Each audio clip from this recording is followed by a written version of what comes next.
Good morning and welcome. I'm Roger Zakheim, Director of the Reagan Institute, the Ronald Reagan Presidential Foundation's home in our nation's capital.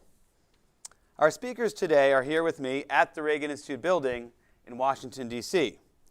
Our audience, though, is virtual, which feels exactly right for a conversation on cybersecurity. These days, none of us are strangers to cybersecurity threats. We've all become familiar with the occasional computer virus or a phishing email that could put our passwords or credit card information at risk. But the individuals we have with us today are tasked with addressing the increasingly common and complex threat of cyber attacks on a larger scale, attacks that have the potential to paralyze our infrastructure, communications, and national defense systems.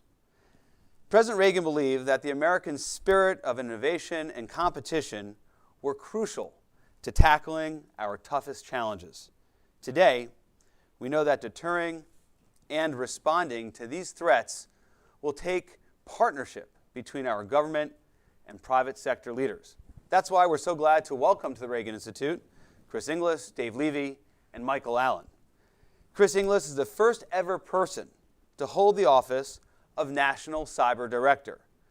Congress created this position in the National Defense Authorization Act of 2021 to lead the implementation of national cyber policy and strategy.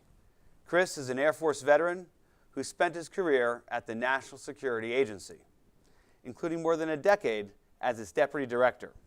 His new office of the NCD is housed in the Executive Office Building, right in the White House, just across Lafayette Square. So we thank Director Inglis for walking over today. Also joining us today is Dave Levy, Vice President of Amazon Web Services. Dave and AWS are focused on serving as private sector partners to develop the next generation of cyber defenses and the workforce needed to protect us in the cyber domain. He has dedicated his career to providing data services that protect and secure local, state, and now the federal government. And moderating this conversation is my good friend Michael Allen, Managing Director and Partner of Beacon Global Strategies.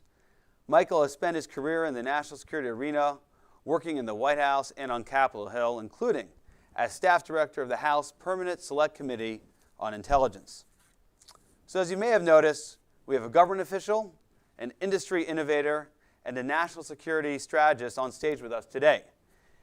It's our hope that policy conversations like this will provide a model for how the United States can bring together stakeholders across sectors to develop the strategy and technology to keep America safe. Now, we're gathered just 2 days from the 20th anniversary of 9/11, the day that changed our nation's entire conception of national security. 2 decades later, we're facing new threats that again challenge our very understanding of what it means to protect our country. What is needed for digital defense and deterrence? That's the question confronting us. And we couldn't have a better group of leaders to answer it. With that, Michael, I'll turn it over to you. Roger, thanks so much for the introduction. Thanks for hosting us here at the beautiful Ronald Reagan Institute in downtown Washington, D.C., near Lafayette Park. It's a tremendous space that you've built here, and I know you'll be happy to have crowds here again once we're on the other side of the pandemic. Thanks also to Amazon Web Services for helping host this issue today, this conference today, and we're very pleased to be here with Dave Levy, of course, from Amazon Web Services, as Roger mentioned, the Vice President there, and Chris Inglis, the nation's first National Cyber Director. Roger mentioned that he had served some 26, 28 years at NSA. I knew him when he testified before the House Intelligence Committee, and let me just say he was very popular and renowned for his nonpartisan, just the facts, straightforward attitude. So I expect you'll see that from Chris today. I look forward to going back and forth, but let me start with a couple of questions for Chris. Chris, let me give you a softball before I ask you about ransomware and deterrent effects overseas. As the first National Cyber Director, You're in the White House. So is Ann Neuberger. I want to hear what your priorities are, but also where do the National Security Council's duties and responsibilities end, and where do yours begin? Yeah, so thanks very much for the opportunity to have this discussion. Thanks to the Reagan Institute for sponsoring it. I think public discourse on this is not simply useful, it's essential. There are lots of views about how to get this right, and I think we need to take advantage of all of those such that that diversity becomes a strength. To your question about who does what inside the White House, the good news is there's plenty of opportunity, plenty of challenge to justify 2 or 3 or 10 roles. And Ann Neuberger, who's the Deputy National Security Advisor for Cyber and Emerging Technology, and I have sorted that consistent with the statute and consistent with the National Security Council's responsibilities, such that my responsibilities principally will be inside cyberspace. When we determine that there's a problem to be addressed inside cyberspace, we have the means, whether that's been adjusting hardware, software, using the cyber capabilities of the federal government to address an issue. That requires coordination, policy formulation by the National Cyber Director. But in the traditional fashion, when an issue inside cyberspace requires us to bring to bear other instruments of power, maybe it's diplomacy, law enforcement, maybe it's a cyber-on-cyber issue, you bring the US military or law enforcement into play. We have to adjudicate those concerns, those opportunities across a broader set of national security issues, and so Ann Neuberger will take the lead on that. At the end of the day, there's a huge intersection between those 2 roles, and we'll work our way through that through frequent and rich engagement. If I might, I would just say that on the other end of that spectrum is the on-the-field quarterback, Jen Easterly, who's been nominated and confirmed as the director of the Cybersecurity and Infrastructure Security Agency over at the Department of Homeland Security. And most of the operations that the U.S. government undertakes that require some coordination in execution are actually Jen's. So similarly, I and Jen Easterly have a frequent and rich dialogue, often 2 or 3 times a day, to make sure that those roles complement one another and that we're never contending for the same space. So let me press you on that. The role of the National Security Council is to, of course, as we say, bring all elements of national power to bear on an issue of national significance. So it sounds like Ann, as the NSC person, would be in charge of interagency coordination. For example, if there is another Microsoft Exchange attack. As any good lawyer would say, and I'm not one, but I'd like to pretend from time to time that I understand the legal theories, it depends. So let's take 2 examples in hand. The Colonial Pipeline incident required the nation to determine if we're going to be short of fuel stocks up and down the eastern seaboard, how do we prioritize that? Is it the aviation industry? Is it the military? Is it the local consumer that is first priority? How do we deal with what possibly was a nation-state actor who was responsible for that? How do we bring diplomacy to bear? How do we perhaps think about shutting that down using cyber-on-cyber methods? All those instruments of power had to be considered, not least of which is an adjustment on behalf of the American people of critical fuel supplies. And that's an appropriate role for the National Security Council. They have the experience, they have the wherewithal to essentially make that choice. There's a downstream piece of what do you then do in cyberspace to adjust your software, your hardware, to perhaps surge to the scene of that event and try to remediate that. CISA is assisting, a sector risk management agency is assisting. All of that occurs inside cyberspace, you need some on-scene leadership. National Cyber Director might come into play. Another event, I'm kind of not at liberty to say the details of this, but let's say in the recent few weeks that an agency within the federal government experienced some event in cyberspace attributable to something that a transgressor did, got inside the system, began to do some lateral movement inside that system. It's clearly something that has to be addressed, but it's entirely contained within that system. At that point, you would expect that the on-scene manager, the Chief Information Security Officer of that agency, to do what they should do, raise their hand and say, I've got an issue over here on this edge of the enterprise. You would expect that CISA would surge resources to support that. CISA would check the rest of the enterprise to make sure we're not experiencing a similar kind of problem at that moment in time. You would expect that the National Cyber Director would ensure that all the roles and responsibilities are properly allocated, that the situation's being addressed. You don't have to call the National Security Council into play for that because it's entirely contained, constrained within that space. Though you need to be mindful that the situation could grow and you'll need to tip and perhaps queue that up for the National Security Council's consideration. That's not to say that it's scripted or that it's as straightforward as we'd like it to be. but reasonable people who stay in rich contact with one another can determine what resources we need to bring to bear, and everybody plays their role in a complementary fashion. So, of course, you're a great colleague, and so is Ann, so I have no doubt that you all will cooperate. But just so I understand, it sounds like your office will be at once more technical in the sense as if it's inside cyber, and you'll also do things if it's within the federal government, for example, an agency or department that gets attacked, and you have to bring to bear other powers within the federal government to help protect or remediate. Right. We need to make sure that we're set up for success in the first place, and so there's going to be a fair amount of exercising and role definitions so that we have the muscle memory that given whatever the event is, it's never going to follow the script that you hope for, but given whatever the event is, we know the territory, we have the muscle memory necessary to respond accordingly. National Cyber Director needs to make sure that those roles are pre-assigned and that the muscle memory is healthy and well. We need to make sure as well that we have all the resources on the field, which are not contained entirely within the federal government. Private-public collaboration is an essential component of defending, whether it's inside the federal government or critical infrastructure outside the federal government. So you need to make sure that those relationships are established, healthy, and well. Again, the National Cyber Director's responsibility is to ensure that we're prepared for that. Hopefully we get left of the event, we do sufficient work that we prevent some of these things, but if we get to that moment where it happens, we all respond understanding in advance what the various contributions we might make are, and we complement one another as we address that situation. National Cyber Director was created by law to endure across administrations, to ensure that we set that up and that whatever personalities we're taking advantage of now, collaborative, integrating by design, we sustain that in practice over time. You mentioned public-private partnerships, and I'm about to go to Dave Levy with that, but first, let me ask you about ransomware. It feels like it's on the front page of every newspaper weekly over the last several months. I've seen the warnings that the administration has helpfully put out saying to businesses, including over Labor Day weekend, be careful, this is an opportune time for criminals to hit you. I wonder if you'd first start with the policy. It feels like the policy of the United States government is, as reflected in some testimony the FBI director gave in June, we advise companies not to pay ransomware. Is that right? And otherwise, what are we doing on the ransomware front to help companies protect themselves? Yeah, so ransomware, there's a systemic problem associated with ransomware. So it's not merely that we pay ransom. So there should be a focus on whether that's the right call or not.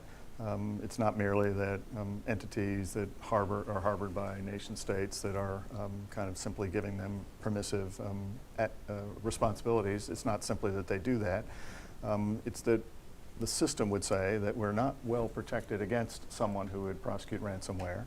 We're not actually kind of figuring out how to prevent them from accessing those systems. We're not finding ways to bring them to justice. We're not finding ways to follow the money. All of that added up constitutes a system that creates weakness, from the lack of resilience to the kind of the unmitigated avarice of those actors, that you have to address all of those things. So I'll answer the question you've asked, which is it a good idea to pay ransomware? It is not, and therefore it is the policy of the U.S. government that we shouldn't do that. Every policy has to have an exception handler. Every good computer program knows that that's the case. Let's say that you get to a situation where a hospital, through all of its good offices, having done all the things necessary to create resilience and robustness, still gets into a situation where up against a nation state they find themselves the victim of a ransom. And in order to save lives, open hospital rooms, or to get patients to the right place at the right time, they have no other choice but to pay that ransom. That may well be the right choice at that moment in time. And we're not therefore going to penalize someone for doing what was essential at that moment to save lives and to kind of essentially deliver critical services. But we will go back and look at how we got there, right? So in the same way that in the automobile industry and the insurance that conveys to that, we don't so much prosecute the accident as we prosecute the reckless behavior that led to that accident. We need to focus on that. So I would just kind of close by saying, if we're going to address the system, we need to make our systems resilient and robust. Many of these are preventable by simply installing the right degree of software controls, hardware controls, or training people not to click on links or things of that sort that so often are the means by which they get in. We need to make sure that as the event occurs, that we've got the muscle memory necessary to surge resources to help immediately restore and recover so that we don't have to pay the ransomware. We need to make sure that if we get to that place where we're up against an adversary that continues to prosecute that we bring them to justice, that we find them in short order, and that we bring them to justice, typically through the legal means that are available through kind of the law enforcement mechanisms that the international community can bring to bear, and that we deal with nation states that would harbor these criminals in ways that they feel the consequences of essentially that avaricious behavior that they tolerate or sometimes are directly accountable for. If you address all of those, then you begin to knock the underpinnings out from a system that today is not so much an event in time, but the symptoms of an underlying systemic failure to address resilience and robustness in this space. All right, terrific. I'll come back around later to Russian behavior since President Biden met with Putin on this topic some months ago. But Dave, Chris mentioned how important public-private partnership is. We hear that frequently. President Biden hosted a meeting at the White House within the last few weeks.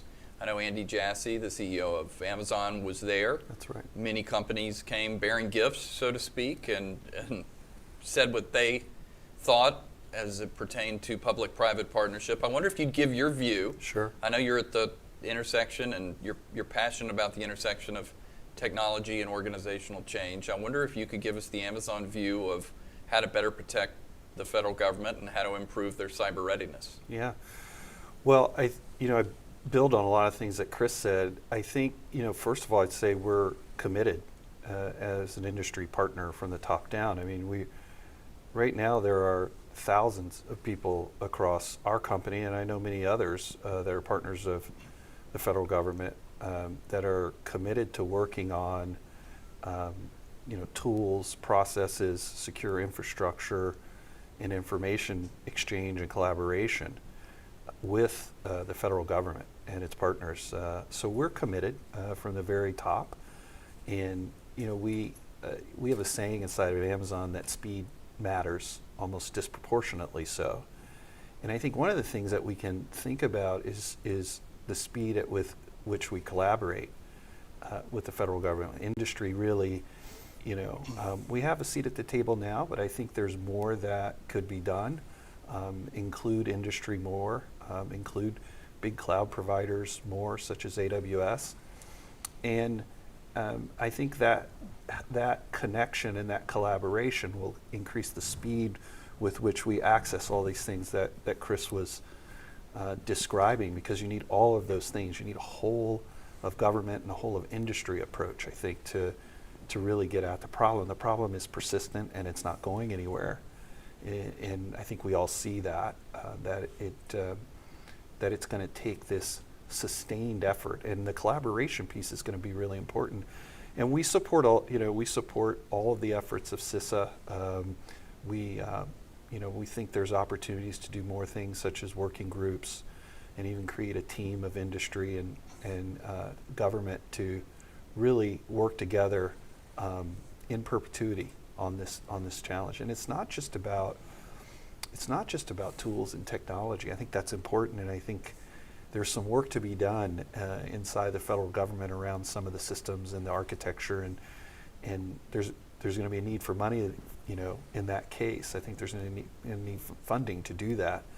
We have the benefit of running a public corporation, so we invest money to make sure that our customers are protected, and we'll continue to do that. We have a lot of customers in the federal government. But I think the government needs to make sure it's got the funding to modernize those systems. And I think another thing is going to be reaching out to industry to make sure everyone is educated and everyone is enabled. That baseline of education, that, Chris mentioned it, even phishing attacks, what to click on, what not to click on. And that doesn't just go for the IT professionals, the cyber professionals, it's everybody. It's the lawyers, it's the people in every single department that need that sort of education and training around what to do in these circumstances. That's going to help protect all of us. Chris, I see you nodding in the affirmative. Yeah, so let me strongly agree in two regards, in reverse order. First and foremost, this business of it's more than technology, that is absolutely true. When you look at most things that have gone wrong in cyberspace, they're not attributable to some flawed technology. You might ultimately point to technology that could be better, maybe more intuitive, more secure, more defensible. But ultimately, most of these things depend upon somebody having done something wrong, not maliciously, but they just made a mistake, clicked on the wrong thing, perhaps failed to patch their system, or because there's some gap in the responsibilities. We thought that the person to the left of us or the right of us was defending the thing that we count on when nobody was. And we have to get then people in the right place so that they're resilient and robust. And not just the people who have IT and cyber in their names, but every user of cyberspace, so I strongly agree. And we have to make sure that the roles and responsibilities are properly defined so that we're truly collaborating as opposed to executing a division of effort, which takes me to your first point. Collaboration is essential in this space, and it's different than division of effort. On our best days, most days, we're practicing what I would describe as division of effort. I defend my patch, whoever owns the next network defends their patch, and so on and so forth. Turns out we have very different authorities, and we have very different insights into what's transpiring on those patches. And so I've got a limited set of tools, and if I stop at my firewall in terms of what I know and what resources I bring to bear, I'm going to be less capable than if I actually partnered, if I actually collaborated with the thing to the left of me or the right of me. Division of effort is, at the end of the day, an agreement to not collaborate. So we have to bring those walls down. And a lesson that I think we can take from the anniversary of 9/11 coming up is that it wasn't so much that we failed to connect the dots before 9/11, is that we failed to collaborate in a way that we could form dots that nobody could form alone. Right. We have the same problem today in cyberspace. I have a hunch, I have an insight, but I can't actually reconcile that to reality because I don't know what's known in the kind of stovepipe to the left of me or to the right of me. And so we need to figure out how do we collaborate at the lowest possible level by bringing those walls down, at the same time protecting privacy and proprietary interest. That's eminently doable, and there's some nation states that have actually shown the way. The United Kingdom, Israel, both of them have excellent examples of collaboration between the private and the public sector, and so that's our goal as well, is to do something similar.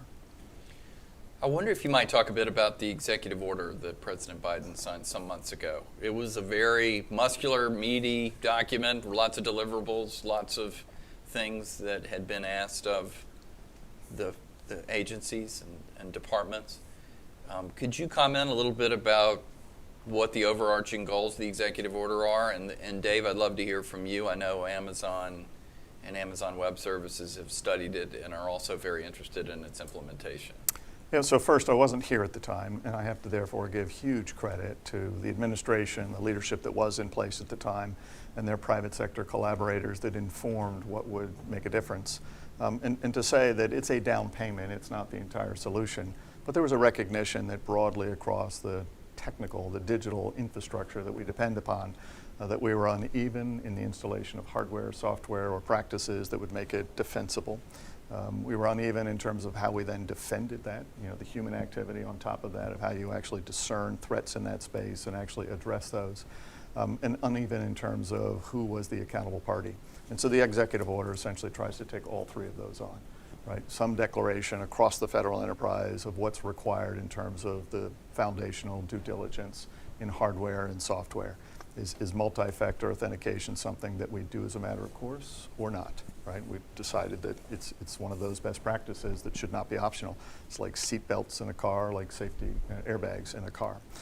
We've determined that there should be some degree of follow-through in terms of the practices on top of that. And so there's kind of a time certain that certain parties and agencies and departments have to essentially take upon themselves accountability to install these best practices. And so there's the kind of the declaration of roles and responsibilities matter.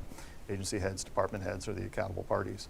And there's a strong public sector or public kind of piece to this, which is that we need to look at the supply chain that essentially is moving this material to the digital infrastructure that the federal government uses, use our buying power to essentially specify and to essentially say that some of that money needs to be allocated for resilience and robustness. And so the Amazons and the Microsoft and the others of the world who are perfectly willing to offer those as built-in services, so long as they're something the customer wants and will use, they come into play as well. Again, all of that I think was the necessary foundational work, but it's by no means done. It's simply a down payment. And to your point, it was muscular in so much as it appeared to come from kind of a single point within the government. We need to get to a place where it's the collective responsibility of many parties in government to ensure that concurrently that accountability is felt by every user, by every agency head, every department head, And perhaps ultimately it's the job of a national cyber director and an Ann Neuberger to ensure that that accountability is felt and that accountability is met. Right? But at the end of the day, I would say that we're just on the first step of a multi-step journey.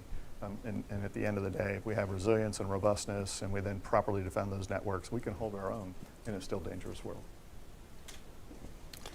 Dave, do you have anything to add on the efforts within the federal government? I would build on what Chris said. The word that comes to mind for me is visibility and accountability as a great first step.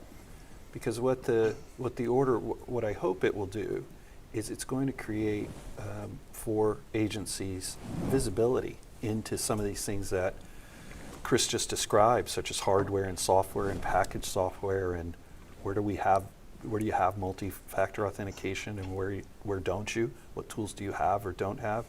And even that simple inventory in a big enterprise is really critical, because you can start to understand where you are and what gaps you need to fill, and you can start to put in that accountability, those sorts of accountability at the people level, the organizational, the governance level, and then you start to build your resilience around that. But I think it's a great first step. I totally agree. And it was somewhat of a forcing function, because I know those folks are out there working hard every day, but they're running big, complicated enterprises, and you need visibility as a baseline into what you're doing and how you're doing it, so that you can go in and really build the kind of things or supplement the things that you're already doing. So I think it was a really solid first step. I think we've got a long way to go. We've got to operationalize a lot of things. And what we hear from our customers and federal agencies is this is a good opportunity to really look in and see and kind of give themselves a check. Some are doing better than others. Some are starting at a little more immature state, and some are pretty far down this road already. And so I think, I agree, I think it was a solid first step. All right, I want to come back around to what you might need from Congress and what other next steps have been outlined in a variety of reports and the Solarium Commission as well. But Chris, I would be remiss if I didn't quiz you a little bit more on Russia. President Biden, in his summit with President Putin, according to news accounts, handed over the list of previously classified 17, 18 critical infrastructure sectors. And I gather he said something to the effect of, we better not have any other attacks in these particular sectors, or else. Maybe that's sanctions, maybe that's cyber effects overseas.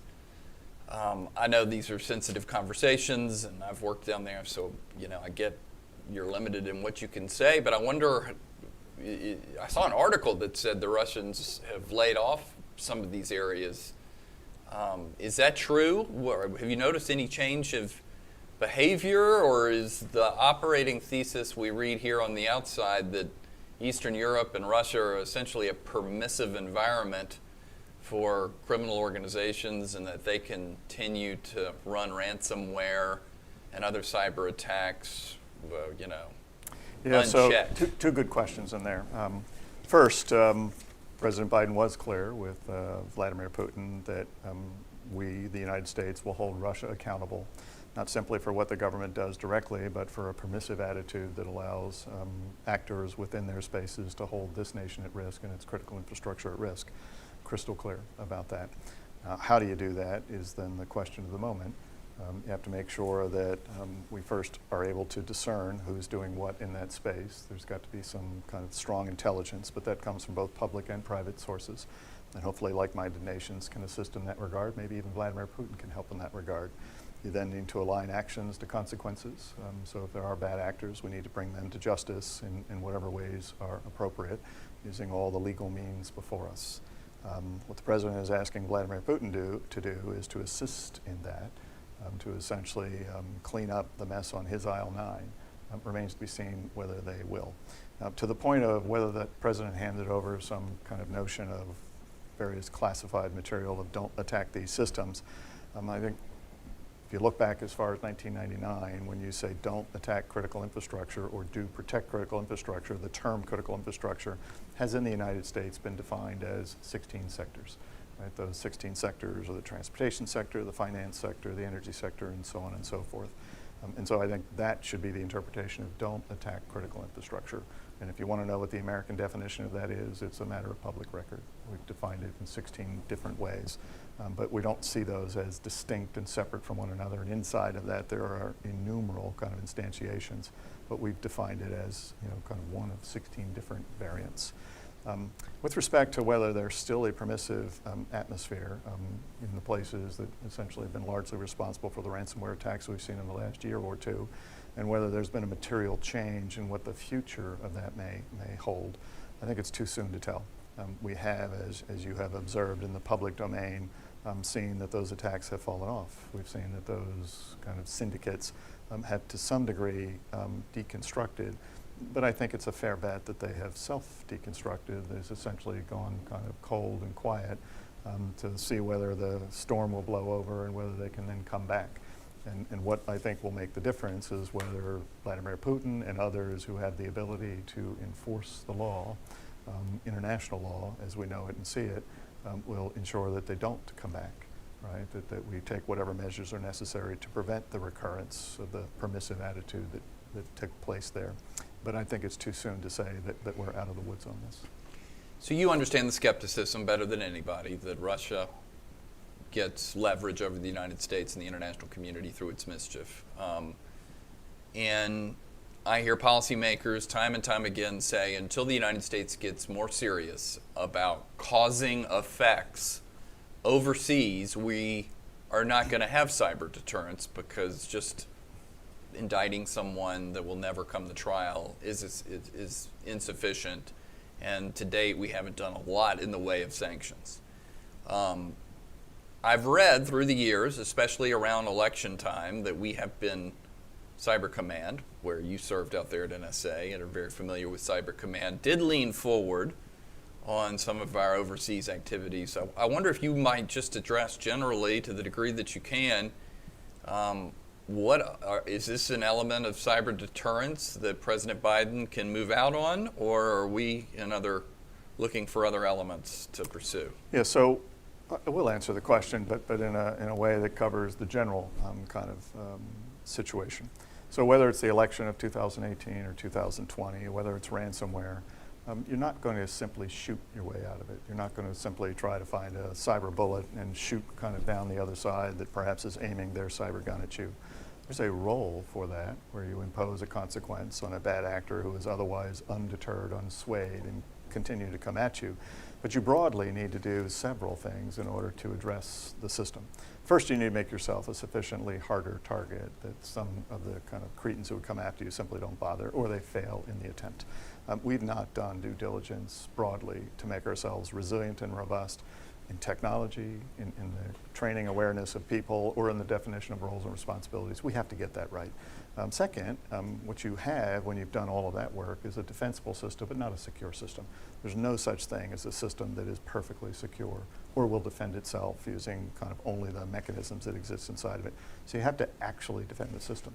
You have to discern how the system is being used, what's coming at you, what's coursing across, what are the life forces in the system. That's a human endeavor, right? And any company that does well at cyber defense hasn't simply set it up to be defensible, they actually defend it. And then the third piece is you need to align actions to consequences. And I say it that way, meaning that for good behavior, there should be rewards, right? And for bad behavior, there should be consequences. If you do all three of those things, then you set yourself up in a system which is less likely to experience a pratfall in the first place, more likely to discern it at an earlier moment, and considerably more likely to essentially hold those accountable, right, in ways that are useful. Now, to the point of whether a cyber command or some other kind of entity that can shoot cyber bullets is the right remedy, there are lots of ways to hold an actor accountable. You can financially sanction them. You can diplomatically, perhaps, kind of go after them such that they're the subject of travel restrictions. You can follow and seize their money. You can shoot cyber bullets to perhaps remove their capabilities or remove the infrastructure underneath that. But you can go down a road where you say there's all sorts of ways that we can concurrently apply pressure right, to make their life more difficult and to make it such that even if they still aspire to do that work, they'll fail in the bargain. I think you need to do all of those things, and therefore it's about far more than saying how do we actually use, right, the pistol we might have in our holster. You have to do a lot more to make sure that you've made yourself defensible, well defended, and then essentially align actions to consequences. Fascinating. Let me go back to a public-private issue. I'll start with Dave, but then I'd love to hear you to put your Cyber Solarium Commission hat on as well. And that's the war for talent. If I've heard anything in the last 10 years of going to cyber events, it's just people repeat over and over, well, we're in a war for talent. We don't have enough of it in the private sector, and we certainly don't have enough of it in the federal government, and their pay differentials and the rest. But I've not heard a lot on solutions. How does Amazon approach the war on talent? I imagine you all are in big fights with other exciting social media and technology companies for talent, and how can you all help the federal government in this respect? Yeah, you're right. War is an apt term for it. Talent is at a premium everywhere. We are in heavy competition with many companies, but we're also in competition with the federal government and other nonprofit organizations as well too, and at all levels. It's not just technical talent; it's all of the talent. And now, at Amazon, we have some maybe advantages around things like compensation and other benefits that we can offer. At the same time, I think there's some incredibly attractive and valuable things about the mission of the federal government, and we see a lot of talent going into the federal government, which is really encouraging. And I think that flow between industry and government is something that we should encourage. Chris and I were chatting about it briefly before coming out here. I think working on ways to increase the flow of talent between private sector and the federal government will be incredibly beneficial for all of us, and very, very meaningful. It's certainly meaningful for us when we do have the opportunity to hire talent that's had experience in the federal government. But have you had success sending some Amazon engineers into the federal government for a year or two on a rotation and then coming out? We've had success with them being attracted to the mission of folks in different parts of the government and working for a few years and then coming back. Okay. We've had a lot of boomerangs, and I think that's fantastic. Yeah, I'd like to work more on an arrangement where we do have away programs or fellowship programs or things that I think will benefit both sides. And I think on our side too, what we see is investing in our people in terms of training really matters. And it's almost as if you have to invest and give in the form of enhanced training, whether that's cloud training or other sorts of training. And then that investment will pay off many times, whether that's in the form of a boomerang or in the form of an employee who stays and is really productive with customers. And so I think there's some really great opportunities around talent, but the premise that, make no mistake, it's a war, and it is the single biggest challenge we work on every month is Chris, bringing in talent. Do they all want to go to? If they want to come to the federal government, do they all want the mission of the NSA? Is anyone willing to go to DHS where we need them the most? Those that can't work at DHS or NSA, they do go to Amazon, right? So it is a war. So if I could complement Dave's answer, I think he's exactly right. So I think there needs to be a sense that we're part of a greater community. If you're working in IT or a cyber job, right, you could be in the public service, you could be in the private service, but you see yourself engaged in some kind of shared fight, a common endeavor. Back to our earlier discussion about collaboration, let's make it such that 1 + 1 will equal 3. But there are 3 other things that I would suggest that we could do for this. Stop treating it as a zero-sum game. We need to make it a bigger pie, right? So that for those folks who do have IT and cyber their name, let's appeal to the entire population. I think by one statistic I'd seen that child who gets to 12th grade, so a young adult who gets to 12th grade, has probably had a 50% chance of being in the proximity of somebody that actually has an IT or cyber job, such that even understand what that is and what might be a meaningful career in that. Let's put that in front of every child such that by the time they hit 5th grade, they at least understand how that compares and contrasts to being an astronaut or a race car driver or a sports kind of athlete. Let's put that out front as this is a viable career track. 2, let's redefine the skills that are required for the IT and cyber jobs such that you don't have to have a Bachelor of Science in Computer Science or a Bachelor of Science in Computer Engineering, because the truth of the matter is you don't have to have that for all of those jobs. Right? IBM has done a wonderful job, Amazon possibly as well, at looking across their job skill guides to say, for this job, what you really need is whatever that might be. And now you open that population, that job to a much larger swath of the population. The last thing that I would say is go back to the original premise that Dave put on the table, which is that every one of us, whether we have IT or cyber in our job title, is actually on the front lines of the cyber problem.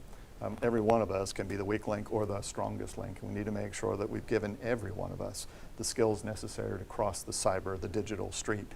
How do we kind of have the equivalent of being able to look both ways as we cross the street? Most people just think that cyber is this problem that strikes them out of the upper left-hand corner, this dark upper left-hand corner. It's actually considerably more straightforward than that. Let's give them the equivalent of driver's education training sometime when they're in grade or kindergarten.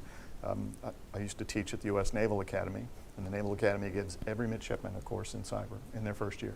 Whether they're an English major or whether they're a nuclear engineering major, everybody gets that course. Why? Smart. Because the choices they will make across the rest of their professional careers fundamentally are dependent upon the resilience, robustness of digital infrastructure, and they're a part of that. And therefore, that's an awareness training for everybody. Some few of them might say, I want to go be a cyber major. Let's kind of usher them along to give them those deep and sharp skills, but everybody needs to have some foundational skills. Terrific. So Chris, you've gotten confirmed. That took a little bit. Took a long time. The way the Senate works. You're building your team. You're developing lanes in the road between you and the others in the Cyber All-Star team, as I heard someone call it this morning. What are your strategic priorities for your office, and what do you need from Congress? Well, let's start with the last question first. I think what we need from Congress is to stay the course. Congress is, at the moment, and for the foreseeable past, hopefully the indefinite future, nonpartisan on the issue of cyber. No matter who you talk to up on the Hill, they're all in and saying cyber is an issue, it's here to stay. And they're very supportive, either in resources or authorities, at helping the nation get it right. And so I don't think that we can ask much more from them than to simply stay the course. Ask hard questions, expect good answers, continue to provide authorities, resources necessary to get this job done. And I think we'll be in the best possible situation with respect to the congressional role. In terms of what we've done within the Office of the National Cyber Director, as you indicated, we kind of hung the shingle out about 6 weeks ago after a confirmation process that was as efficient and as painless. Those things aren't supposed to be painless as one could imagine. Again, the nonpartisan approach taken by the Congress helps there. But we hung the shingle 6 weeks ago, and we've essentially done 3 things in that intervening time. The first is to refine, better define what the outcomes that should be on the docket, for which the Office of the National Cyber Director should be held accountable. I'll define those in a moment. 4 broad outcomes. 2, we've worked to develop relationships. Because the cyber director in the office that the National Cyber Director leads should not be a new power in its own right that operates independent of others. Rather, the purpose of its powers should to give strength, advocacy, leverage, context for all the powers that already exist.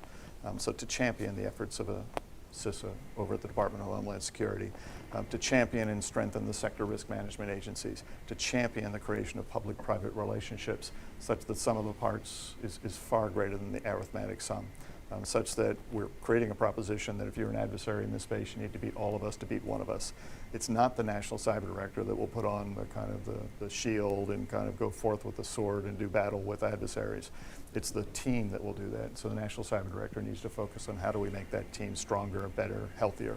And so therefore the relationships we're developing with the Office of Management and Budget, with CISA, with the sector risk management agencies, with the private sector. The summit on the 25th of August was a component of that. It's those relationships that we're strengthening such that we will be better than the sum of our parts. And the third thing we've done is to literally go after the resources required to kind of staff and to work out all of those activities. And to give a clue as to what sort of talent we're bringing aboard, I'll just describe briefly the 4 outcomes that I think consistent with statute and consistent with the roles that are already in this space, the National Cyber Director is going to focus on. The first would be federal coherence. We need to make sure that kind of whatever we do to get cyber right, we do that first at home.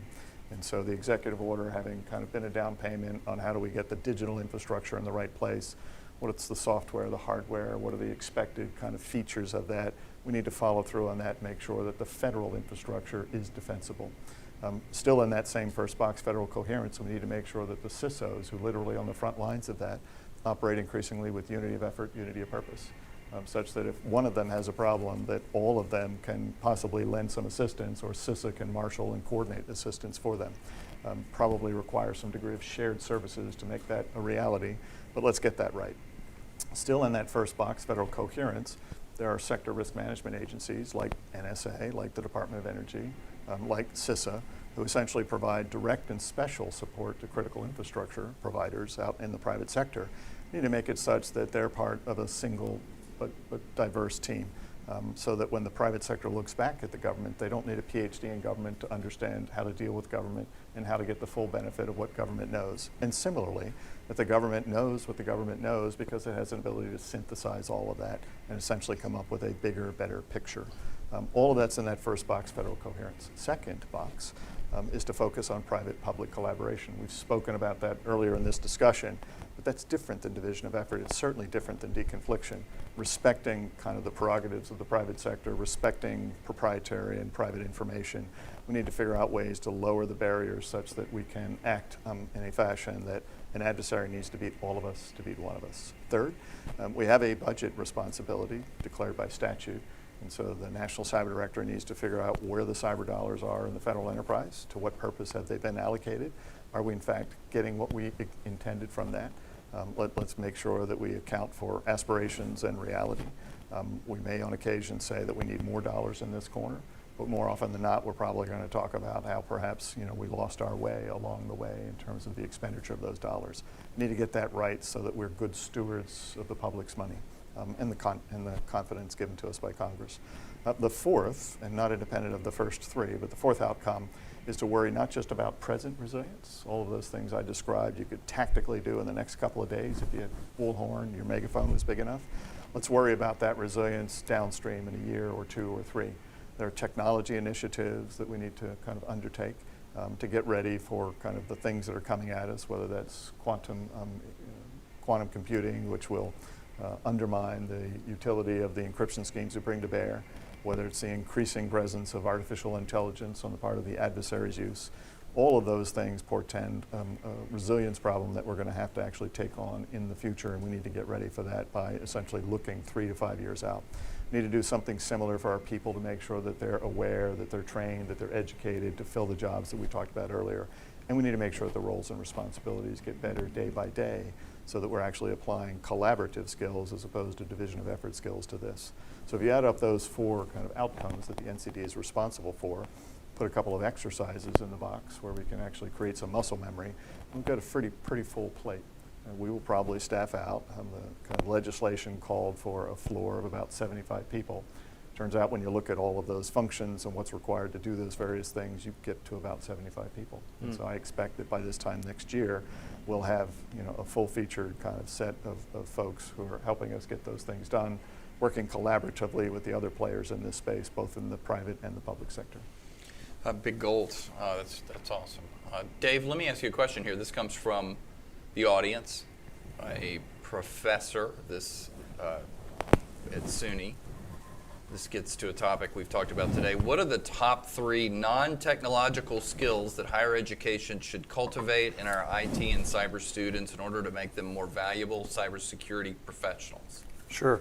Non-technical skills. I would say, we've talked a little bit about this. Some of the problems we have are not technical.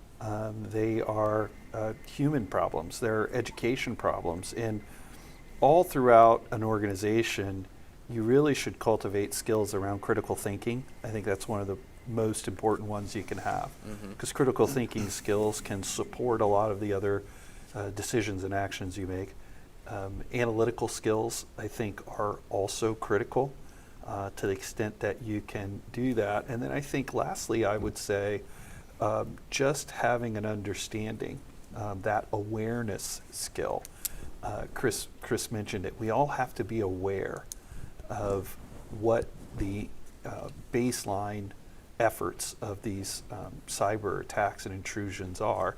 And that can be done at every level. It doesn't have to be in an IT curriculum or a cyber curriculum. That can be done for the marketing folks and the business folks like myself. And so I think those are the 3 skills that we should anchor around. And I'll add a 4th one to that, which I heard Chris allude to, which I was encouraged by. He said Congress was actually being civil.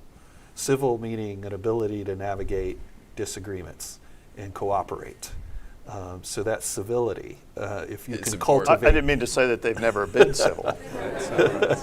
But on cyber, right. Yeah, that's they're right. civil. Can I add to that? I love those 3 attributes, or the 4 attributes. I love all of those. And I would have put critical thinking top of my stack as well. I would also say there's 2 more, maybe add the 5th and the 6th to that list, but initiative, right?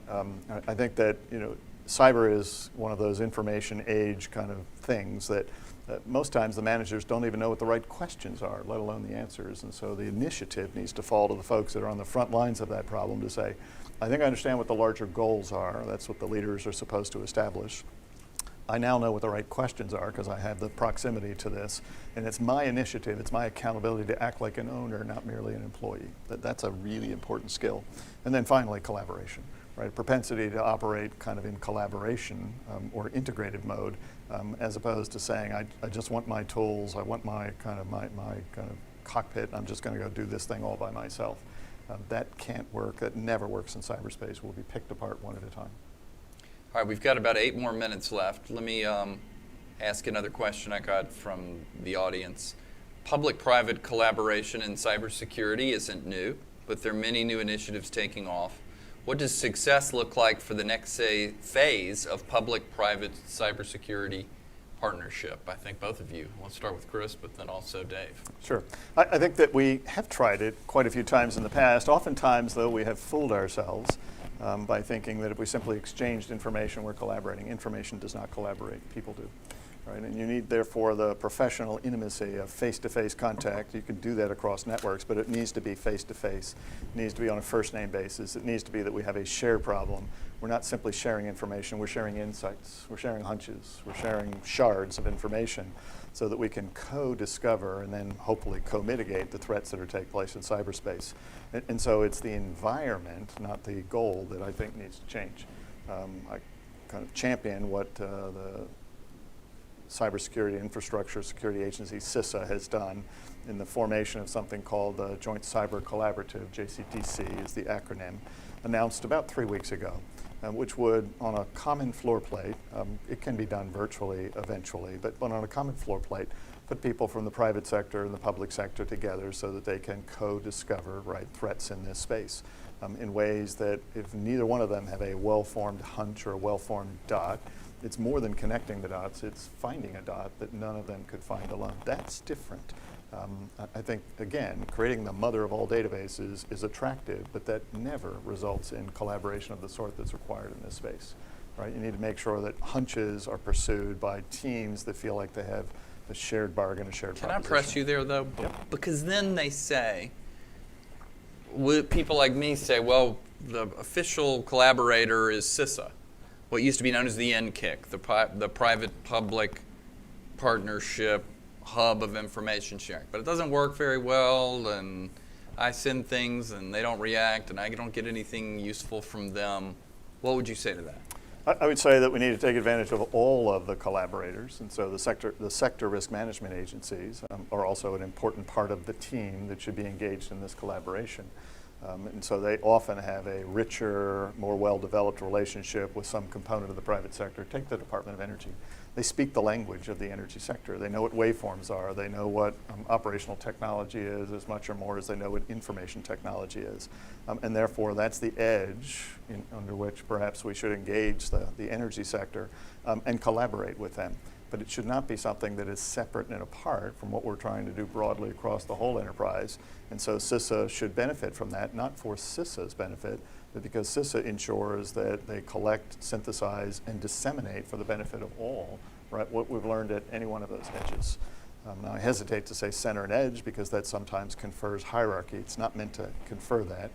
What I mean is that there'll be interfaces where we engage and it says it looks like this component of the government's dealing with that component of the private sector. We should never think of it that way.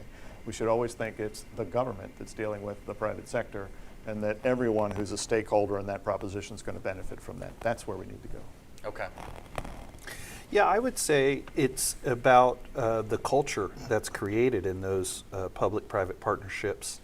And the culture is important as anything else. The culture will create environments where relationships can be built, where speed can happen, that phone call or that exchange can happen really quickly, where normal hierarchies inside of a culture, we've all agreed that in these instances, maybe the normal hierarchy isn't what's required in an organization because we need to move fast, we need to talk about a hunch we just had.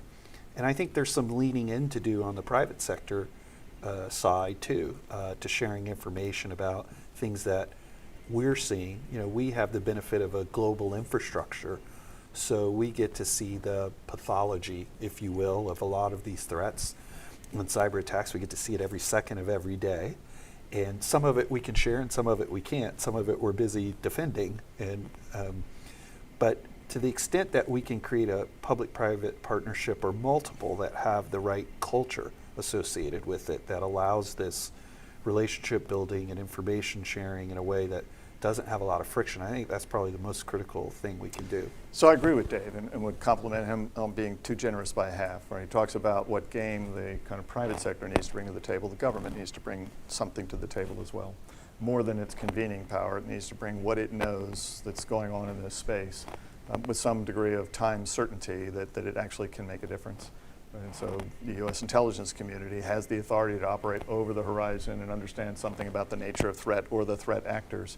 We need to place that at the disposal not just of the government for the defense of its systems or for the use of arraying other instruments of power, but place that at the disposal in appropriate ways of those who defend the systems that are digital systems that underpin critical infrastructure. That's actually now ongoing. Right, that's now in play. That's part of the bargain. And so the government should be held accountable. It intends to be held accountable to make its contribution to that collaboration as well. We're almost at time. We've got 2 minutes. Chris, just sort of preview for us what you think is coming down the road. The president did his event on August 25th. Are there speeches, events, deliverables that you or Jen Easterly or whomever are going to anchor or share with the country coming soon? Well, I think that we need to have the kind of reality check, which is the threats have not gone away, right? So they're I wouldn't say not undeterred, but they're still out there, and we therefore cannot kind of declare victory. Whatever success we might have had in the last few weeks of saying seems to be quieter. And therefore we need to keep, one of our kind of weather eyes on, that, which should motivate us and give us a sense of urgency to continue to proceed. 2, you'll see us then kind of, hopefully quietly, beginning to execute on all of these things that we've decided to do, whether it's executive order, whether it's the creation of the Joint Cyber Collaborative, private-public collaboration, whether it's let's shore up roles and responsibilities so that we're increasingly coherent. You should see that kind of happening. We then, if we do those 2 things, mindful of the threat, kind of moving with a sense of urgency, actually doing the necessary work to create resilience, participate in a defense, impose consequences on adversaries, we can then begin to speak about that such that those who kind of standing on the side don't know that they're implicated in the plot. Everyone is. Everyone has a role to play. You'll hear us speak about that in ways that make cyber sensible and understandable. Everyone has a role to play. This is where perhaps you can come in. Let's get the education right. Let's get the execution right. Let's get the kind of alignment of actions to consequences right. I think that's what you'll see more of. But I would rather not speak about it before we begin to do something about it. And so we should hopefully have action leading kind of words. Well, let me just say to both of you how valuable this has been. Thank you for the time you've spent. It's important for government and leaders in industry to spend time communicating to interested parties and educating the public. And thank you. I know time is valuable.